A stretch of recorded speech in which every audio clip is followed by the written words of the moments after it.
My name is Natalie, and I am 32 years old. I bought my dream house after years of saving every penny from my software engineering job. 3 bedrooms, a backyard, and finally a place to call my own. My sister Elaine just had her second baby and was struggling in her small apartment. I never expected that Tuesday dinner invitation would end with my family ambushing me with a lawyer who had papers demanding I trade homes with my sister. The worst part, my dad had already signed them. If you are going through family drama too, let me know where you are watching from and hit that like and subscribe button. Trust me, you will want to hear how this nightmare unfolded. The journey to homeownership was not an easy one for me. After graduating with my computer science degree, I spent 6 years aggressively saving while most of my friends were enjoying weekend trips and fancy dinners. Every bonus went straight into my house fund. Every promotion meant I could put away more money each month. I worked overtime, took on freelance projects, and lived with roommates far longer than I wanted to. But it was all worth it when I finally got the keys to my house 2 years ago. My home is not a mansion by any means, but it is perfect for me. 3 bedrooms, 2 bathrooms, and a backyard where I planted a garden. The master bedroom has large windows that let in beautiful morning light. I converted 1 bedroom into a home office, where I work remotely 3 days a week. The 3rd bedroom became my crafting space, where I make pottery and paint. I renovated the kitchen myself, installing butcher block, countertops, and a farmhouse sink I had dreamed about for years. Every corner of this house represents my hard work and my identity. Before all this happened, I had a good relationship with my sister Elaine. She is 2 years younger than me, and we were always close growing up. When she married Kevin 5 years ago, I was her maid of honor. I helped them move into their 2-bedroom apartment, which seemed perfect for a young couple starting out. When they had their first child, Mason, 3 years ago, I was overjoyed to become an aunt. I bought them a crib, helped paint the nursery, and babysat whenever they needed a night out. When Emma was born 6 months ago, I was equally excited to have a niece. I visited them in the hospital with gifts and took 2 weeks off work to help Elaine adjust to having 2 children. I could see their apartment was getting cramped. Mason was sleeping in a converted closet they had turned into a tiny bedroom, and Emma's crib was in their bedroom. The living room was overtaken by toys, a changing table, and baby supplies. I genuinely felt for their situation. Elaine had to quit her job as a kindergarten teacher because daycare for 2 children would have cost more than her salary. Kevin works as an accountant at a small firm with modest pay. They struggled to make ends meet on 1 income. Housing prices in our area have skyrocketed in recent years, making it difficult for young families to find affordable homes. I had considered ways I might help them. Maybe I could co-sign a loan for a larger apartment, or help with a down payment on a small house in a more affordable neighborhood. I even thought about inviting them to stay with me temporarily while they saved up. That is what family does, right? We help each other through difficult times. I love my niece and nephew more than anything. Mason is a bright, curious little boy who loves dinosaurs and building blocks. Emma has the sweetest smile and had just started to recognize me when I visited. If only they had asked for help in a reasonable way, things might have turned out so differently. Instead, what happened next destroyed the trust I had in my family and forced me to reevaluate every relationship in my life. Last Tuesday, I received a text from my mother asking me to come over for dinner. This was not unusual, as we often had family dinners at my parents' house. She mentioned that Elaine and Kevin would be there, which I thought was nice since we could all catch up.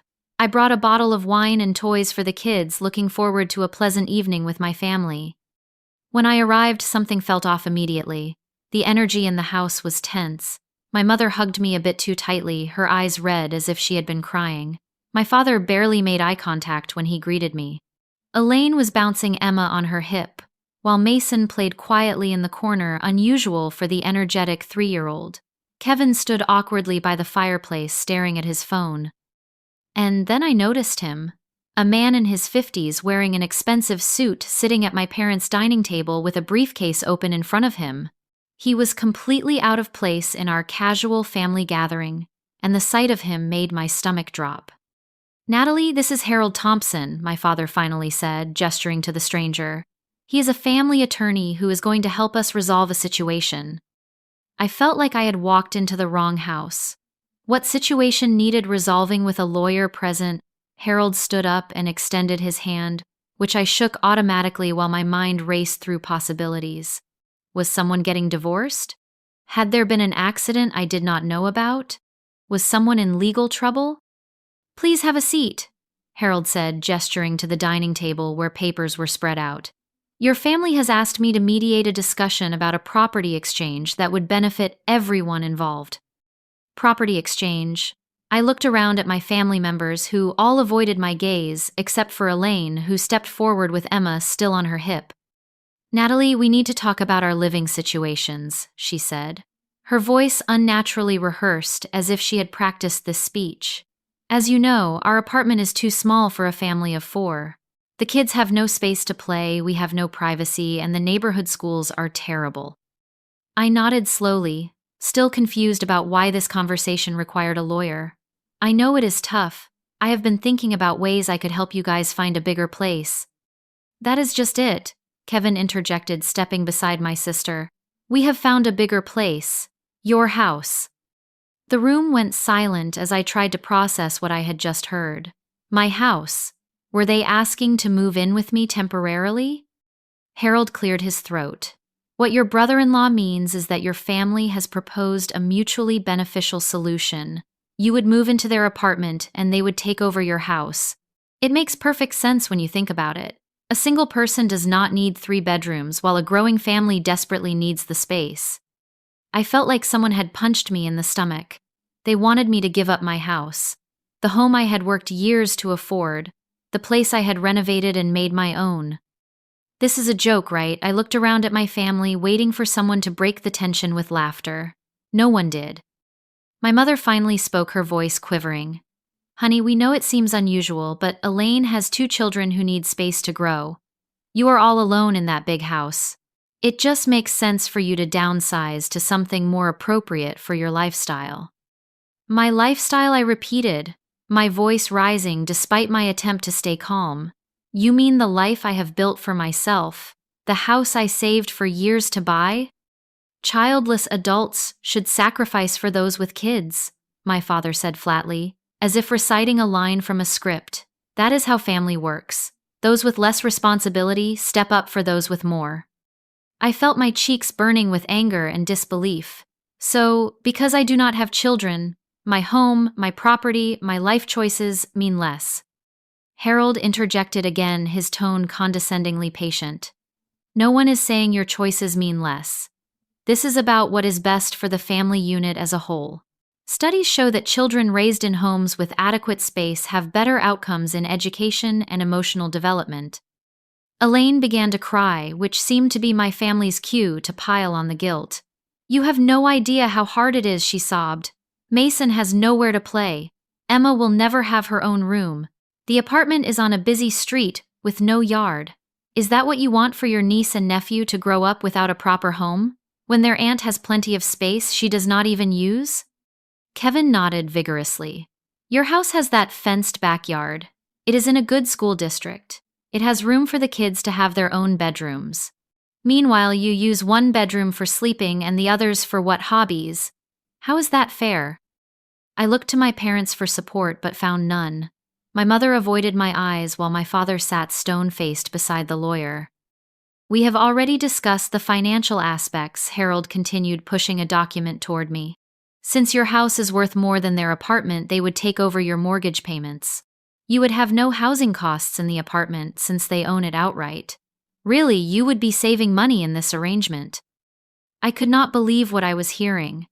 They had planned this ambush down to the financial details without ever considering how I might feel about giving up my home. This is insane, I said, standing up from the table. I am not trading homes with Elaine and Kevin. That house is mine. I worked for it. I paid for it. I love it. We figured you would be difficult about this, my father sighed, as if my refusal to hand over my biggest asset was simply me being stubborn. That is why we brought Harold. He can explain the legal framework for family property redistribution. Legal framework. There was no way this was legal. No one could force me to give up my house just because my sister had children. There is no legal framework that allows you to take my house, I said firmly. Harold smiled thinly. Actually, there are precedents for family property disputes being resolved in favor of those with dependent children. Courts often consider the best interests of minors in housing cases. Additionally, your parents have contributed to your education and early career, which could be considered family investment in your current assets. I could not believe what I was hearing. This man was threatening me with legal action if I did not give my house to my sister, and my family was sitting there nodding along as if this was a reasonable request. I paid back every cent my parents loaned me for college, I said, my voice shaking with anger, and even if I had not, that does not give them the right to demand my house in return. My mother wiped away tears. A woman without children will never understand the sacrifices parents make. We gave you everything, Natalie. We supported your education, your career choices. Now Elaine needs support for her family. Why are you being so selfish? Her words cut deep. Throughout my life, I had never been the selfish child. I was the responsible one who made good grades, who did not cause trouble, who built a stable career. Now, suddenly, because I wanted to keep my own property, I was selfish. You have always been like this, my father added, his disappointment evident. Always thinking about yourself, never considering others. Your sister gave us grandchildren. What have you contributed to this family lately? I stood there, stunned by his words. My contributions to the family did not count because I had not produced children. The holidays I hosted, the financial help I had given my parents when Dad was between jobs, the countless hours I spent helping with Mason and Emma, none of that mattered. Harold took advantage of my momentary silence. I have prepared a property transfer agreement. We just need your signature and we can begin the process. Your family is hoping to complete the move before the school year starts, so Mason can enroll in the elementary school near your house. This is ridiculous, I said, finding my voice again. I am not signing anything. I need time to think about this. What is there to think about? Elaine snapped her, earlier tears suddenly gone. This is about my children's future. Every day you delay is another day they suffer in that cramped apartment. We have already told the neighbors we are moving, Kevin added casually. Mrs. Patterson next door to you is excited to have children in the neighborhood again. I felt like I had entered some bizarre alternate reality. You told my neighbors you are moving into my house, before even asking me. Elaine shrugged. We knew you would agree once you understood how important this is for the kids. You always do the right thing, Natalie. The right thing? According to whom? According to a family that saw me as nothing more than a resource to be used. I looked around the room at these people who I thought loved me, who I thought respected me, and saw only entitlement and expectation. I need some air, I said, walking toward the front door. This is too much to process right now.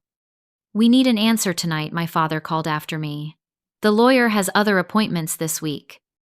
I turned back incredulous. You expect me to decide whether to give up my house on the spot, with no time to consider or consult my own lawyer. Why would you need a lawyer? My mother asked, genuinely confused. This is a family matter. A family matter with legal documents and threats about court precedents, I shot back. I am leaving now. Do not expect an answer tonight. As I reached for the door handle, Harold spoke again. Before you go, you should know that your father has already signed the agreement as a witness.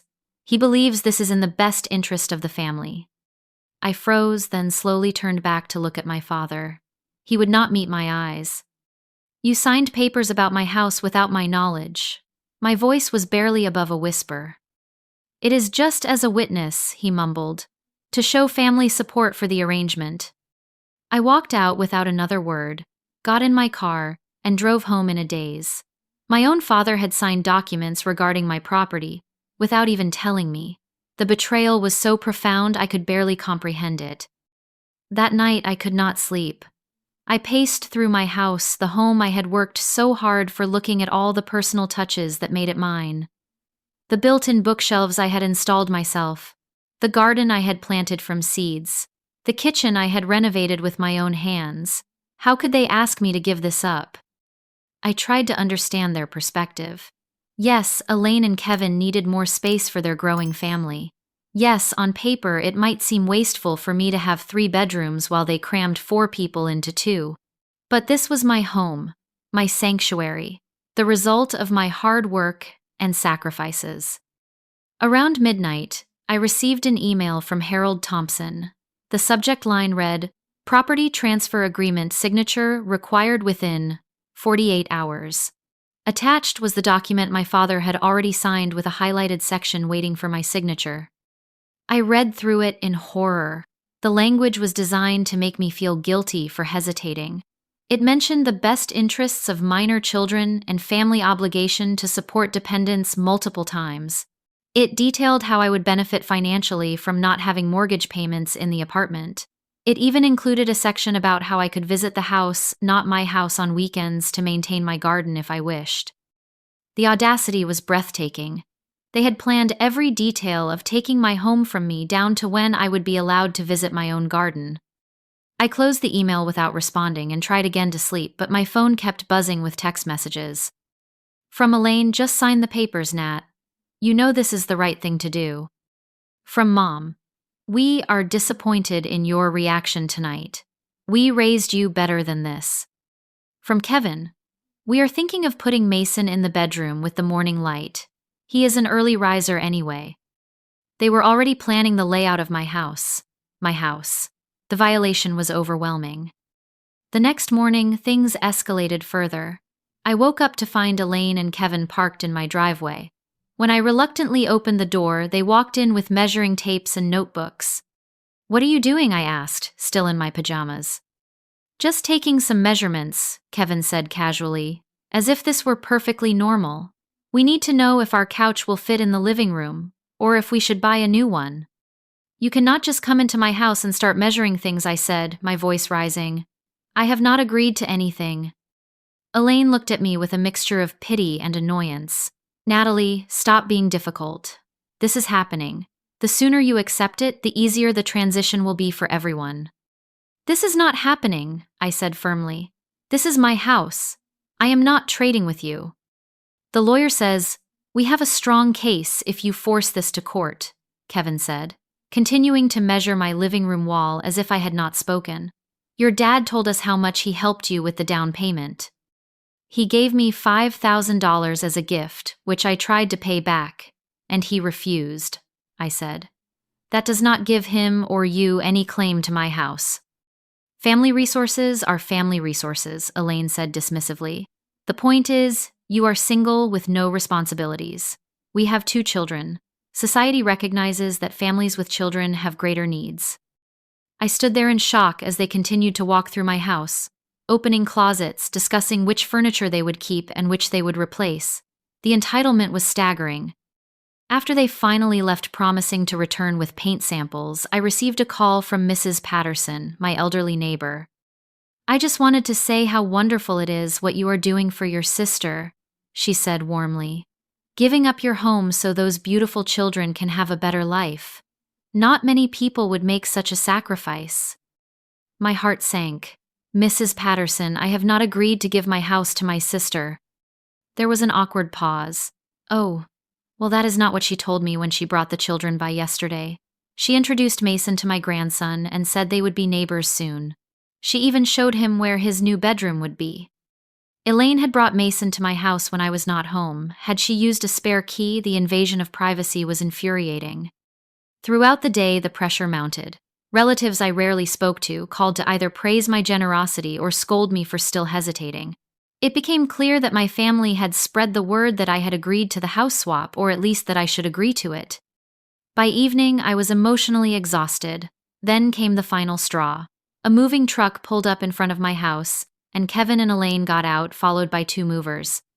"What is this?" I demanded, meeting them in the driveway. "We figured we would get a head start," Kevin said. "Just bringing over some of the kids' things. The apartment is so cramped we can barely pack with everything still in there."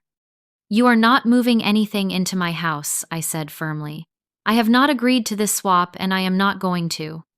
Elaine's face hardened.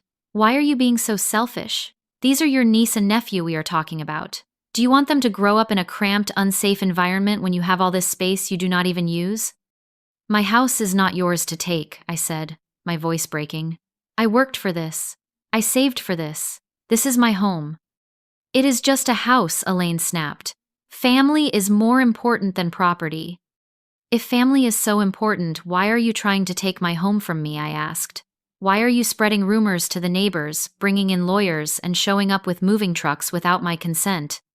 Because you are being unreasonable, Elaine shouted, causing Emma to start crying in her car seat. A reasonable person would have immediately agreed to help their family. I stood my ground. The movers need to leave. You need to leave. We are done discussing this. Kevin stepped forward, his voice low and threatening. The lawyer says, we have options if you continue to be difficult. Your dad is on our side. Most of the family is on our side. Do you really want to fight all of us over a house? In that moment, I realized just how far they were willing to go.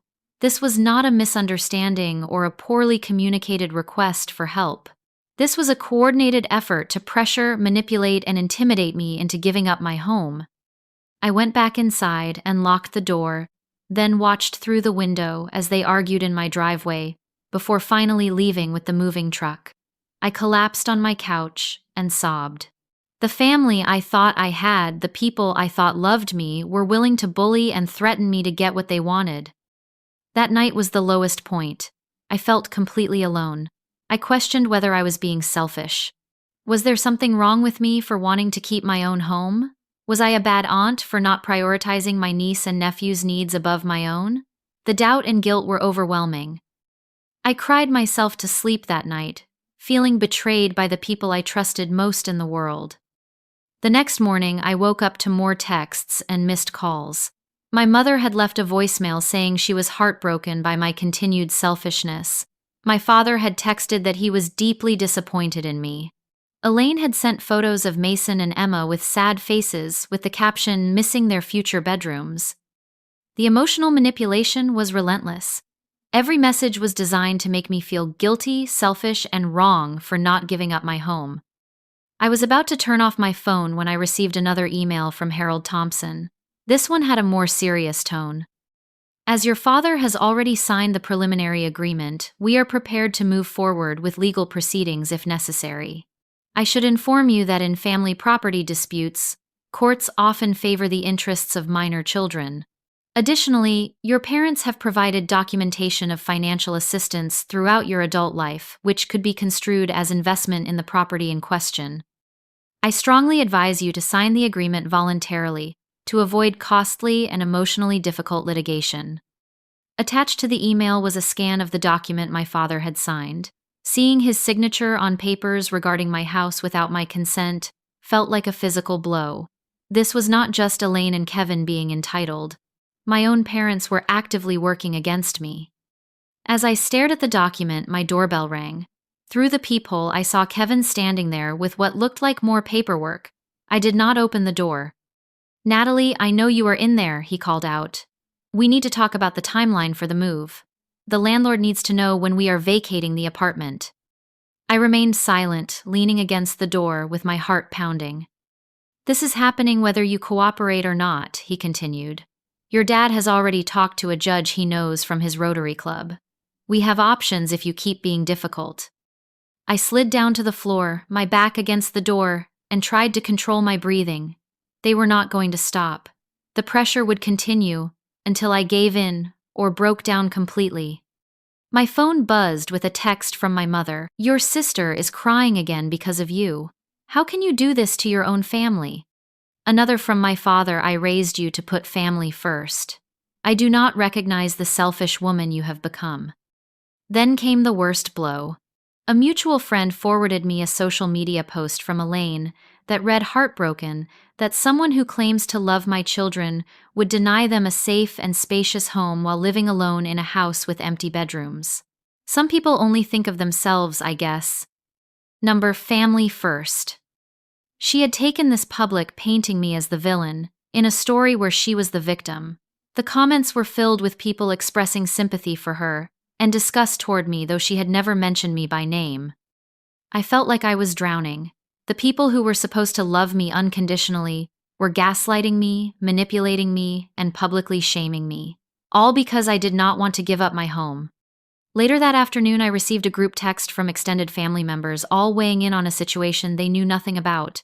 Cousins I had not spoken to in years suddenly had opinions about where I should live. Aunts and uncles questioned my character and values. Even my grandmother sent a message saying she was disappointed in my unwillingness to help family. The isolation was complete. It seemed like everyone was against me, all believing Elaine's version of events where I was the selfish, childless woman, denying innocent children a proper home.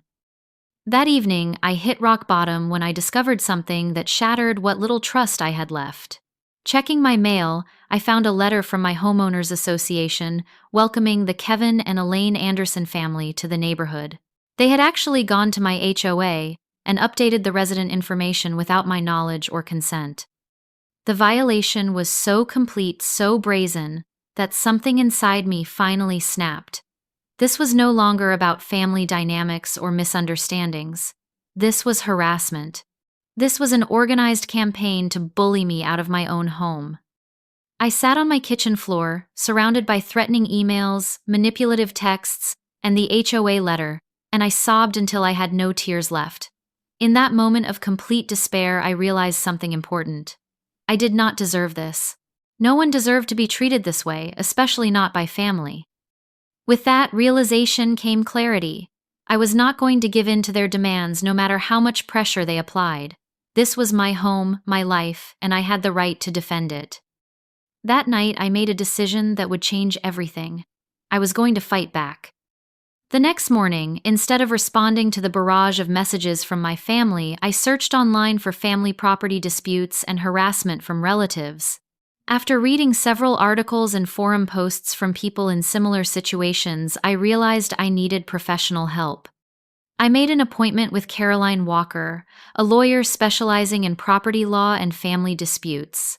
Her earliest availability was 2 days later, which meant 2 more days of enduring pressure from my family, but having a plan in place gave me strength to hold on. During those 2 days, the harassment continued.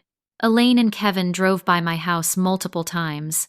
My parents called hourly, alternating between guilt trips and anger. Harold Thompson sent daily emails with increasingly threatening legal language.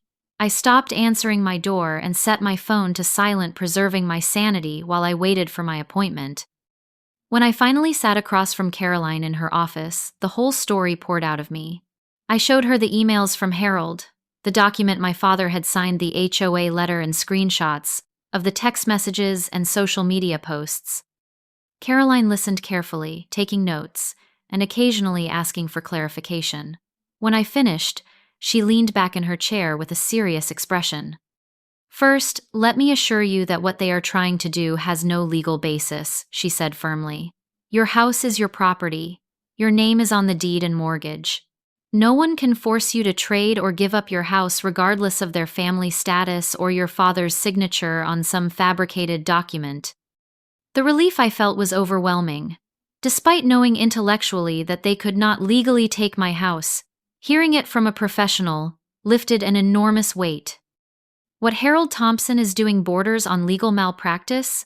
Caroline continued reviewing his emails. He is using intimidation tactics and misrepresenting the law to pressure you. The document your father signed has no legal standing whatsoever. He cannot sign away your property rights, period. "What about their claims about courts favoring families with children?" I asked. Caroline shook her head.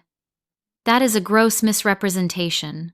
While courts consider the best interests of children in custody and divorce proceedings, they do not simply reassign private property from single people to families with children. Property rights are fundamental in our legal system." She began typing on her computer. "I am going to send a cease and desist letter to Harold Thompson and copy your family members. This will formally document the harassment and make it clear that any further attempts to pressure you will have legal consequences." "Will that stop them?" I asked, not entirely convinced that a letter would deter people who had already gone to such extremes. "It puts them on notice that you have legal representation and that their actions could have consequences. For a lawyer like Harold, the threat of being reported to the Bar Association should be enough to make him back off." As for your family, she paused, her expression softening. The legal letter may not address the emotional aspects of this situation. She was right. The legal issues might be straightforward, but the betrayal by my family cut deep. I recommend documenting everything, Caroline continued. Save all emails, text messages, and social media posts. Record conversations if legal in your state. Install security cameras at your home. Change your locks immediately if they have keys. The idea that I needed security cameras to protect myself from my own family was heartbreaking, but I knew she was right. Also, consider seeking emotional support, she added gently. Family pressure like this can be traumatic. A therapist or support group might help you process these events and establish healthy boundaries going forward. I left Caroline's office with a plan of action and her promise to send the cease and desist letter that day. On my way home, I stopped at a home improvement store and bought new locks and a security camera system. I spent the afternoon changing every lock and installing cameras at my front and back doors. Next, I called my closest friends, people who were not connected to my family, and explained the situation. Their outrage and support reminded me that what my family was doing was not normal or acceptable. My friend Rachel offered to stay with me for a few days, which I gratefully accepted. Having another person in the house made me feel safer and less isolated. I also reached out to my boss and explained that I was dealing with a difficult family situation that might require time off for legal appointments. Her supportive response was another reminder that there were people in my life who respected my boundaries and cared about my well-being. That evening, Caroline sent me a copy of the cease and desist letter she had sent to Harold Thompson, with copies to my parents, Elaine and Kevin. The letter outlined the harassment I had experienced, clarified that their legal claims had no merit, and warned that continued harassment could result in legal action. The response was immediate. Harold Thompson sent a brief email stating that he was withdrawing from the matter. My father called, leaving an angry voicemail about how I had escalated a family matter by involving lawyers. Elaine sent a series of texts calling me vindictive and heartless for threatening legal action against your own family. Their reactions confirmed what I had begun to suspect: they never had a legal case to begin with. Harold's quick withdrawal suggested he knew his tactics would not hold up to scrutiny from another lawyer. My family's anger revealed that they had been counting on emotional manipulation, not legal standing, to get what they wanted. The next day, I took another step toward protecting myself. I joined an online support group for people dealing with family estrangement and boundary violations. Reading stories from others who had experienced similar pressure and manipulation helped me understand that I was not alone, and that standing firm on my boundaries was not selfish but necessary for my well-being. With Rachel's support, I began to work through the complex emotions the situation had triggered: guilt over not giving my house to my sister, anger at my family's entitlement and manipulation, grief for the relationships I had thought were loving and supportive, fear about what would happen to those relationships if I continued to stand my ground. A week after sending the cease and desist letter, Caroline suggested we request a formal meeting with my family and Harold Thompson if he was still involved. Sometimes having these discussions in a structured environment with legal representation present can prevent emotional escalation, she explained. I agreed, though the thought of facing my family after everything that had happened made my stomach churn. Caroline sent the invitation for a meeting at her office the following week. To my surprise, they accepted. In the days leading up to the meeting, the direct harassment subsided somewhat, though I still received occasional guilt-tripping texts from my mother and passive-aggressive social media posts from Elaine. The new locks and security cameras gave me peace of mind, especially after I discovered that someone had tried to use a key at my front door while I was at work. The camera footage was not clear enough to identify who it was, but the timing suggested it was likely Elaine or Kevin. The morning of the meeting, Rachel hugged me and reminded me that I had done nothing wrong and had nothing to be ashamed of. "Your house is yours," she said firmly. "No one has the right to take it from you, family or not." With those words bolstering my courage, I walked into Caroline's office, ready to face my family and reclaim my power. The conference room in Caroline's office felt too small for the tension it contained. My parents sat stiffly on one side of the table, Elaine and Kevin beside them. Harold Thompson was noticeably absent, replaced by another lawyer I did not recognize. Caroline sat beside me, her presence reassuring. "Thank you all for coming," Caroline began, her tone professional but warm. "We are here to discuss the ongoing situation regarding Natalie's house, and to hopefully find a resolution that respects everyone's rights and boundaries." My father started to interrupt, but Caroline held up a hand. "Before anyone speaks, I want to establish some ground rules. Each person will have a chance to share their perspective without interruption. We will focus on finding a solution, not assigning blame. And most importantly, we will acknowledge that Natalie is the legal owner of her house, with full rights to decide what happens to that property." The last point caused visible discomfort among my family members. Their lawyer, who introduced himself as Michael Reed, nodded in agreement with Caroline's ground rules. "From a legal standpoint," Michael said, "addressing my family more than me, I have reviewed the situation and must advise that there is no legal mechanism to compel Natalie to exchange properties. The document previously prepared by Mr. Thompson has no legal standing, and pursuing this matter in court would not be advisable." The admission seemed to deflate my father, whose face showed surprise and disappointment. Had Harold Thompson truly led them to believe they had a legal case against me? Caroline then gave me the floor. With a deep breath, I spoke directly to my family for the first time in weeks. "I love you all." I began, my voice steadier than I expected. "I love Mason and Emma. I want what is best for them. But what has happened over the past month has deeply hurt me. You have tried to pressure, manipulate, and intimidate me into giving up my home. You have spread rumors about me to neighbors and family. You have invaded my privacy and violated my boundaries. You have made me feel like my worth to this family is conditional on my willingness to sacrifice everything I have worked for." My mother started to speak, but Caroline gently reminded her of the ground rules. "The way you have treated me is not love," I continued. "It is not family supporting each other. It is bullying, and I will not tolerate it anymore. My house is my home. I worked hard for it. I love it. I am not giving it up." The silence that followed was heavy.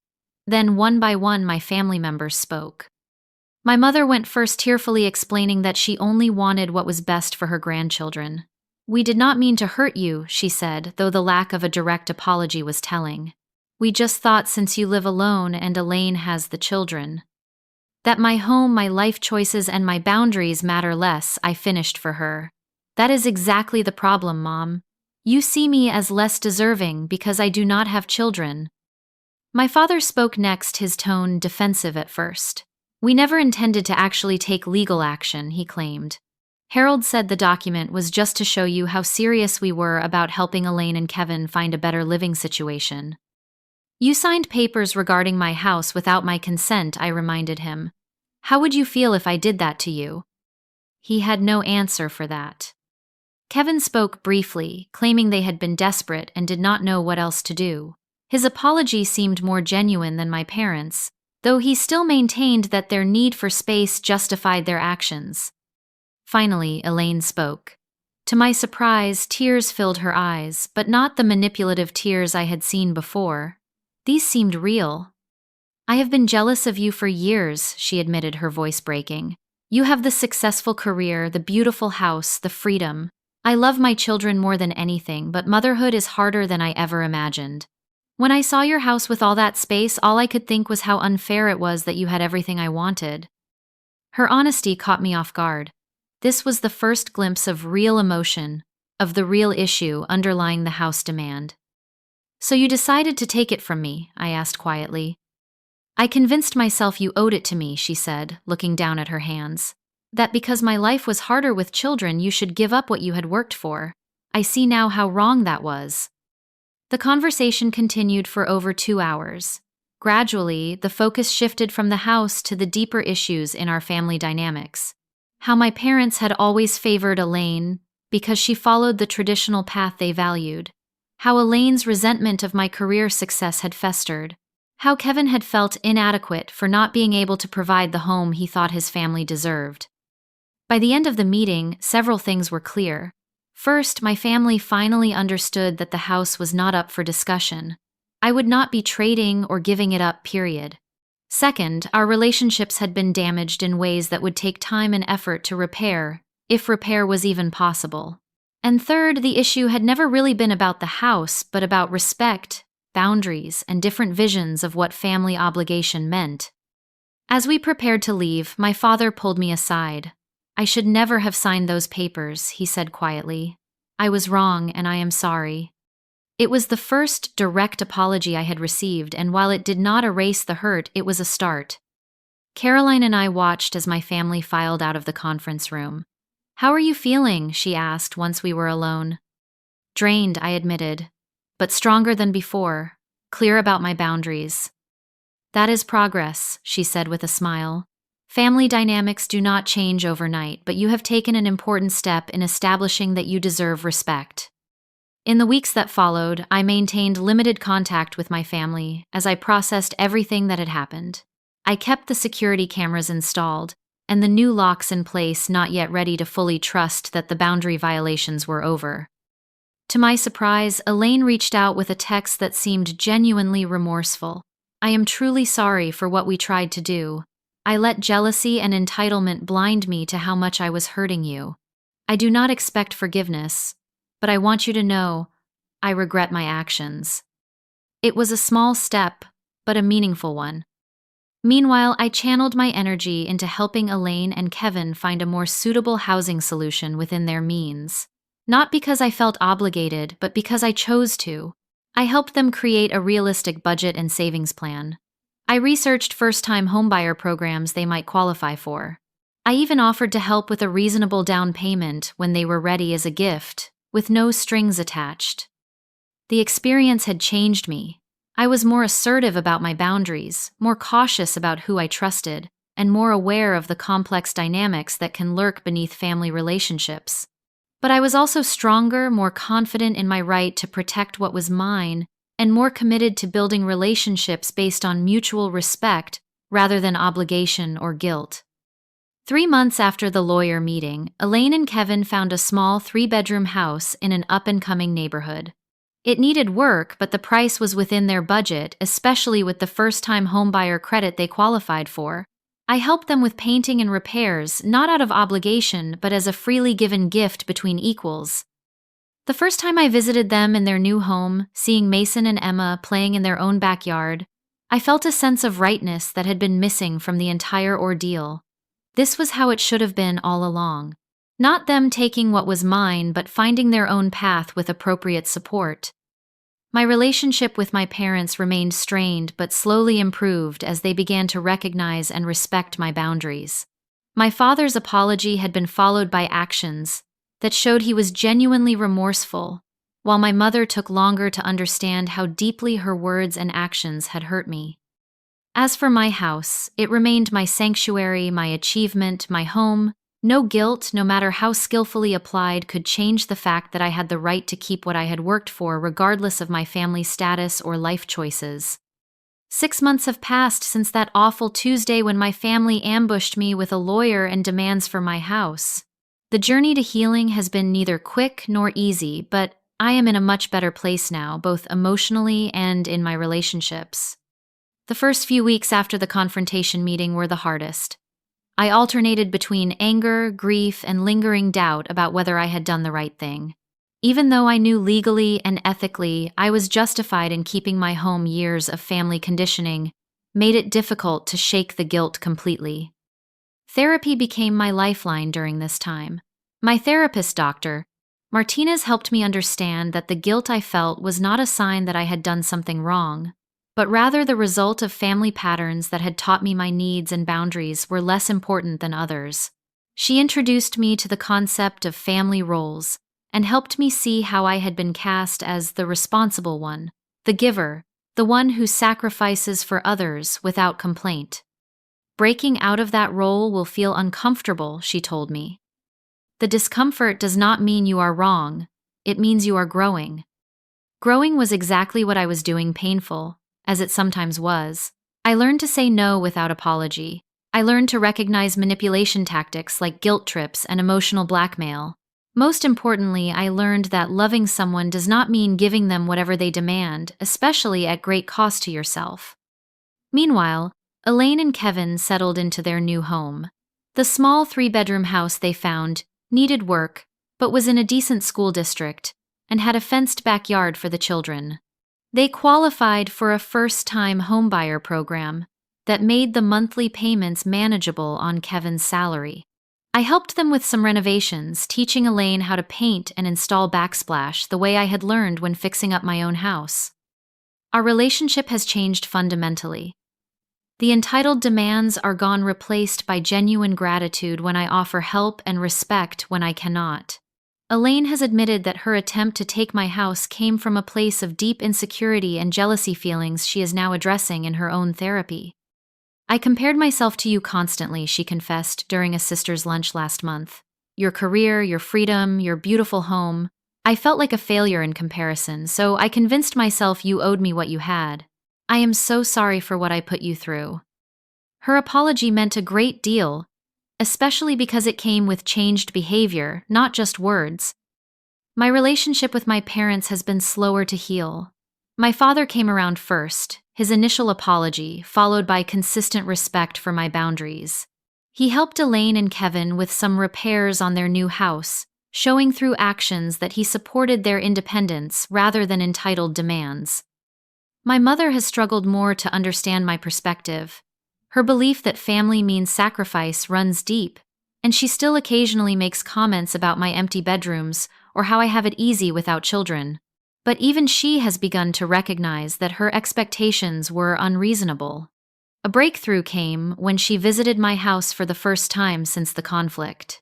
Seeing my pottery studio and the garden I had cultivated, she finally seemed to understand that my home was not just square footage, but an expression of my identity and passion. You have made something beautiful here, she said quietly. I can see why you fought so hard to keep it. It was not quite an apology, but it was acknowledgement, and that was a start. The experience has also brought unexpected positive changes to my life. I have become involved with a support group for people navigating difficult family dynamics first, as a member seeking help now as someone who can offer guidance to others. Sharing my story has helped others recognize manipulation and stand firm in their own boundaries. My circle of friends has grown stronger as well. Rachel, who stayed with me during the worst of the crisis, remains a dear friend. Other friends who supported me without judgment have become like chosen family relationships, based on mutual respect rather than obligation. Professionally, I have found new confidence. Standing up to my family's demands taught me that I could advocate for myself in other areas too. I negotiated a promotion at work, something I might have been too conflict-averse to pursue before. My boss later told me she had been waiting for me to step up and claim what I deserved. As for my house, it remains my sanctuary, but I view it differently now. It is not just my achievement, but a symbol of my self-worth and boundaries. Each room, each personal touch, reminds me that I have the right to create a life that brings me joy, whether or not that life follows traditional expectations. Recently, I have been seeing someone new. David is kind, respectful, and understood immediately when I explained why I needed to take things slowly in terms of sharing my space. Having someone who respects my boundaries without question has been healing in ways I never expected. The most profound lesson from this experience has been about the true meaning of family. Real family does not demand sacrifice at the cost of your well-being. Real family does not use manipulation or guilt to get what they want. Real family respects boundaries, acknowledges mistakes, and grows together through conflict, rather than demanding compliance. I still have the family I was born into now, with clearer boundaries and expectations. But I also have the family I have chosen and the stronger sense of self that comes from standing firm in my truth. If you are facing similar pressure from family, whether about property or other boundaries, remember that you have the right to protect what is yours. Your needs matter. Your boundaries deserve respect. And sometimes the most loving thing you can do for both yourself and your family is to say no to unreasonable demands. Have you ever had to stand up to family pressure? How did you handle it? I would love to hear your stories in the comments below. And if this story resonated with you, please like, subscribe, and share with someone who might need to hear that it is okay to protect their boundaries even against family. Thank you for listening to my journey. And remember, true love never demands that you sacrifice your well-being or dignity.